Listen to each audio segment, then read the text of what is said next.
obtain the sum of integers in the first 1000 integers। ठीक है, इसका मतलब है आपसे पूछ रहा है कि first 1000 integer which are neither divisible by 5 nor 2, कि ऐसे 1000 इंटीजर्स जो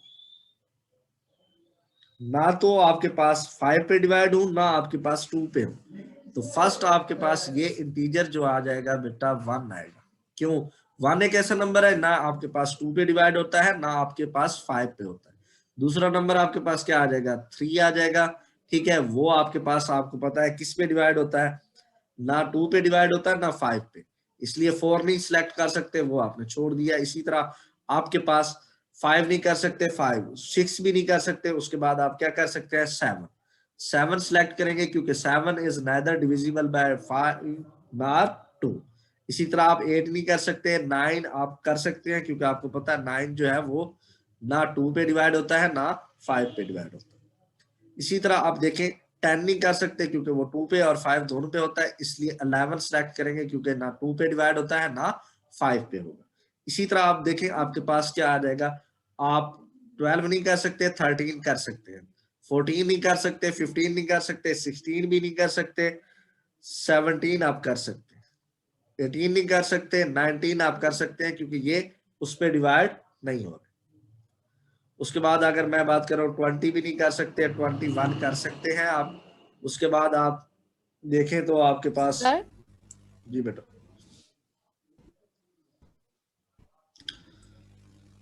सर ये हम एपी बना रहे हैं? नहीं, ये हम सीरीज लिख रहे हैं। जो वो कह रहे हैं कि फर्स्ट 1000 नंबर्स को आपने सम करना है जो 5 के टेबल पे भी नहीं है और 2 के टेबल पे नहीं है, तो इसलिए हम लिख रहे हैं कि 23 भी नहीं आएगा आपके सामने है क्योंकि वो ना 2 के टेबल पे आता है ना 5 के टेबल पे आता है। ये जितने भी नंबर मैंने लिखे हैं ना ये 2 के टेबल पे आते हैं ना 5 के टेबल पे आते हैं। इसी तरह देखें 24 नहीं ले सकते, 25 नहीं ले सकते, 27। अब मैं लास्ट वाले की बात करूंगा। अब मुझे ये बताएं 1000 तो आपको पता है 2 पे भी डिवाइड होता है और किस पे डिवाइड होता है?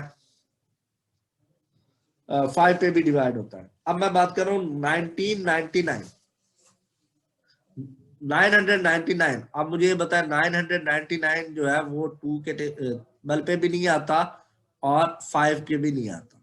इसी तरह अगर मैं इससे पहले की बात करूं तो 997 जो है ये भी 2 के टेबल पे नहीं आएगा और आपके सामने है क्लियर के आपके पास 5 के टेबल पे भी नहीं आएगा। इसी तरह 1995 तो आएगा, 1993 और 993 ये भी नहीं आएगा। इसी तरह मैं अगर लिखूं 991 वो भी नहीं आएगा। बात समझ आ गई बच्चे? लेकिन अब मसला ये है कि आप ये देखें इनमें कॉमन डिफरेंस। जी बेटा 900 क्योंकि देखें आपने सर 1000 ये तक, आपने क्या किया है सर? ये 27 प्लस ये देखें बेटा हमने करना था, सम करना था 1000 तक, ऐसे हमने करना था ना, 1000 इंटीजर्स तक ऐसे करना था ना, तो हमने यस सीरीज सर। बना दी। 1000 है, 1000 से बैक जाए, ऐसा कौन सा नंबर है जो 5 के टेबल पे भी ना है और 2 के टेबल पे भी नहीं आया? 1000 तो आता है, उससे एक और काम करें 999। आपको पता है ये एक ऐसा नंबर है ये 2 के टेबल पे भी नहीं आता और 5 के टेबल पे भी नहीं आता, तो इसलिए देखें मैंने ये लिखा है आपके सामने 999। उसके बाद देखें 98 तो आएगा, ठीक है, इसको हम नहीं सिलेक्ट कर सकते। 997 ये जो नंबर है ये 2 के टेबल पे भी नहीं आता और 5 के टेबल पे भी नहीं आता, तो आपके सामने ये भी लिखा है। इसी तरह देखें अगर सर मैं लेकिन बात हमें पता कैसे चलेगा कि क्वेश्चन में सर ये गिवन, हमने 900 से? देखें हमें क्वेश्चन में गिवन है, देखें अगर हम स्टेटमेंट पढ़े लिखा हुआ obtain the sum of integer in the first 1000 integers which are neither divisible by 5 nor divisible not by 2। तो आपको क्वेश्चन में गिवन है। लेकिन सर मतलब 1 से लेकर तो 1000 से पहले पहले सारे ही जो है बिल्कुल मतलब हाँ, 1 से लेकर बहुत 1000 सारे तक। ऐसे नंबर्स हैं जो 5 और 2 पे नहीं डिवाइड होते हैं। लेकिन सर आपने सर 1 से लेकर पहले 27 तक लिए और उसके बाद सर फिर आपने 991 से शुरू कर लिया, तो सर अब ये देखें कैसे अब आपको देखें पता चला कि मतलब 27 तक की जरूरत है?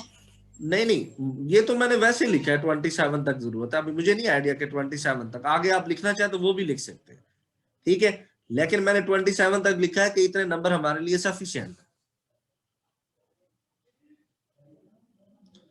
और अगर फिर हम, सर ये जो आपने हाँ, 991 से अगर किया है तो अगर सर देखें अगर देखें अगर हम मैं बात कर रहा हूं, अगर हम 19 तक लिखें तो हमारे लिए फिर भी काफी है, कोई मसला नहीं है, इससे कोई फर्क नहीं पड़ता।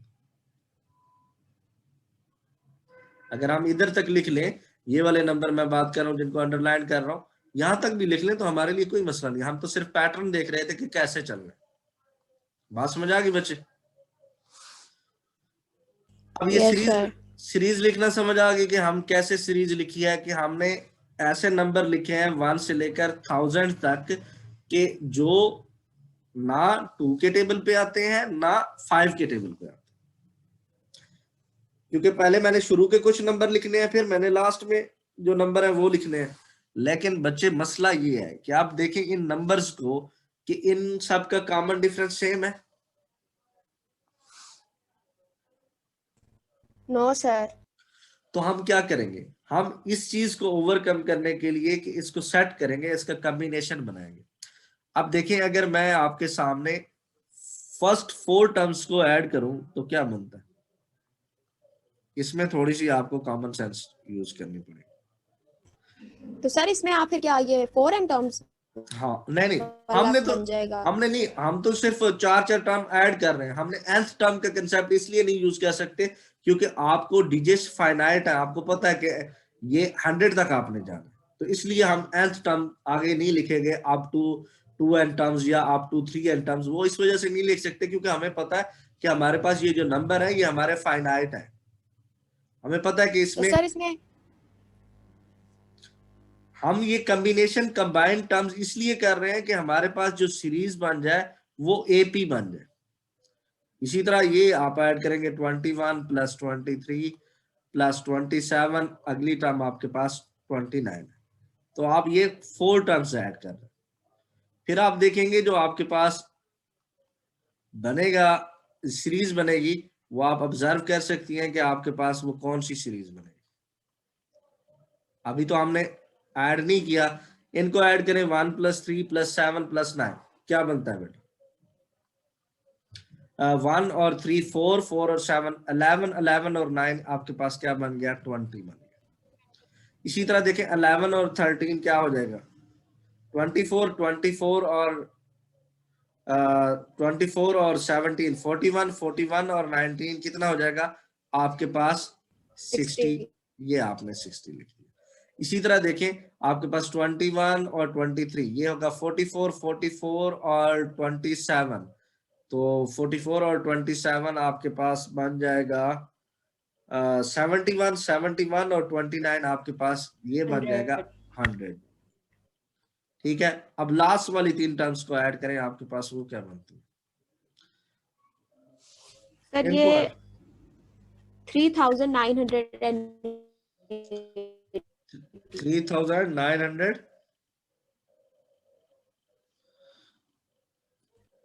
3900 3980। चले, ये आपके पास। अब ये देखें, ये जो सीरीज है आपके सामने है, क्लियर है, ये कौन सी सीरीज है? एपी सीरीज है कि नहीं है? Yes sir. तो इस वजह से हमने लिखे हैं। अब उसके बाद आपने इसको ऐड, इसका सम फाइंड करना है। आपको A1 पता है विच इज 20, लास्ट टर्म जिसको मैं अभी आपके सामने AN का नाम दे देता हूं 3980, ये हमें पता है। लेकिन हमें क्या चीज नहीं पता, अगर ये मैं फार्मूला लगाऊं आपके सामने बेटा, SN is equal to n/2 into A1 plus AN, हमें किस चीज की नहीं वैल्यू पता?